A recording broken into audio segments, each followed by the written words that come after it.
आने वाले दिनों में बिहार की राजनीति किस ओर करवट बदलेगी ये कहना मुश्किल है, लेकिन बीजेपी सांसद प्रदीप सिंह के एक दावे ने इस कड़कती सर्दी में सियासी गर्मी ला दी है। राजनीतिक गलियारों में ये चर्चा आम हो गई है कि क्या बिहार में भी महाराष्ट्र वाला खेला होने वाला है।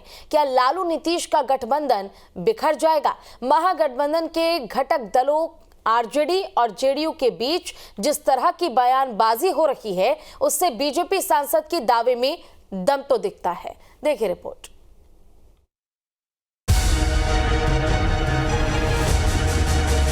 महागठबंधन में सब कुछ ठीक नहीं है, एक दूसरे से धीमा कुश्ती हो रही है। फिर से ये लोग जो है साजिश रच रहे हैं। एक मृत्यु अगर हुआ है हमारे परशुराम जी चतुर्वेदी का, ये जो ग्रंथ हैं नफरत को बोने वाले, एक युग में मनुस्मृति, दूसरे युग में रामचरितमानस और तीसरे युग में गुरु गोवलकर का बंच ऑफ थॉट।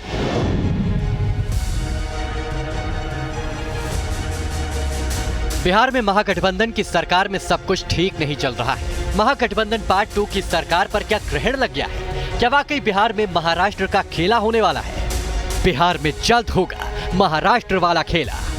इस दावे के पीछे रामचरितमानस पर शिक्षा मंत्री चंद्रशेखर के विवादित बयान पर महागठबंधन के भीतर से तीखी हुई बयानबाजी है। बीजेपी सांसद प्रदीप सिंह ने कहा है कि बिहार में भले ही महागठबंधन बन गया हो, लेकिन इससे जेडीयू के विधायक और सांसद खुश नहीं है। उन्होंने पूरे दमखम के साथ दावा करते हुए कहा कि जेडीयू के कई विधायक बीजेपी के संपर्क में आ गए हैं, बस थोड़ा सा इंतजार कर लीजिए, बिहार में भी महाराष्ट्र जैसा खेला दिख जाएगा।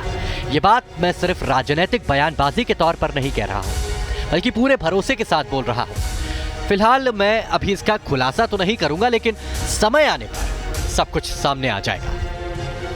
जंगल राज के शासनकाल में और आज फिर उसी शासनकाल में रामचरितमानस के बारे में वहां पर गुंडों ने ये साजिश रचा है।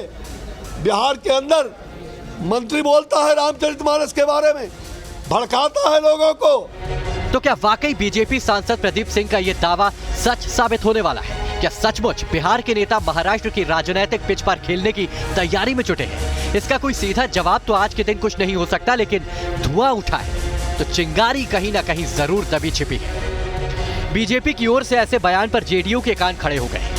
जेडीयू के वरिष्ठ नेता उपेंद्र कुशवाहा ने उल्टे आरजेडी नेता और डिप्टी सीएम तेजस्वी यादव को ही घेरे में ले लिया। उन्होंने दावा किया है कि तेजस्वी यादव की बीजेपी से डील हो चुकी है। आरजेडी के मिनिस्टर का जो बयान आया है,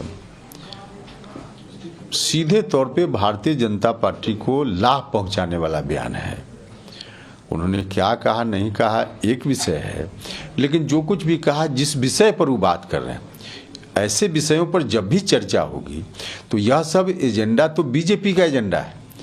बीजेपी के एजेंडा पर बात करने का मतलब है कि उसके फील्ड में जाकर खेलना, उसकी पिच पर खेलना। तो वहां जाकर हम खेलेंगे तो लाभ किसको होगा? सीधे तौर पर बीजेपी को लाभ होगा। उधर रामचरितमानस पर बिहार के शिक्षा मंत्री चंद्रशेखर के विवादित बयान के बाद महागठबंधन के बीच शुरू हुई बयानबाजी थमने का नाम नहीं ले रही है। लगातार इनके मंत्री के द्वारा भी आप लोगों ने देखा है कि किस तरह से शिक्षा मंत्री जी ने धार्मिक भावनाओं को ठेस पहुंचाने की कोशिश भी की है। कुछ लोग इनके यहाँ हैं जो भाजपा के एजेंडे पर चल रहे हैं, गठबंधन के जड़ में मट्ठा डालने की कोशिश जरूर कर रहे हैं। हमारे नेता डिप्टी सीएम श्री तेजस्वी यादव जी ने कल स्पष्ट कर दिया और बयानबाजों को चेतावनी भी दे दी है कि बीजेपी चाहती है इस तरह के भावनात्मक विवादित मुद्दों को हवा देना। महागठबंधन के बीच दरार तेजस्वी यादव को भी चिंता में डाले हुए है। तब से जो हम लोगों का उद्देश्य जो है, महागठबंधन सरकार लगातार नौकरी और जाति जनगणना जो हम लोगों का कमिटमेंट था, उस दिशा में हम लोग जब काम कर रहे हैं तो फिर से ये लोग जो है साजिश रच रहे हैं। दावा तो महागठबंधन के चट्टान की तरह जुड़े रहने का किया जा रहा था, लेकिन अपने नेताओं पर ही वश नहीं चल रहा है। ऐसे में महाराष्ट्र वाला खेला बिहार में हो भी गया तो क्या ही अचरज है। Team news nation.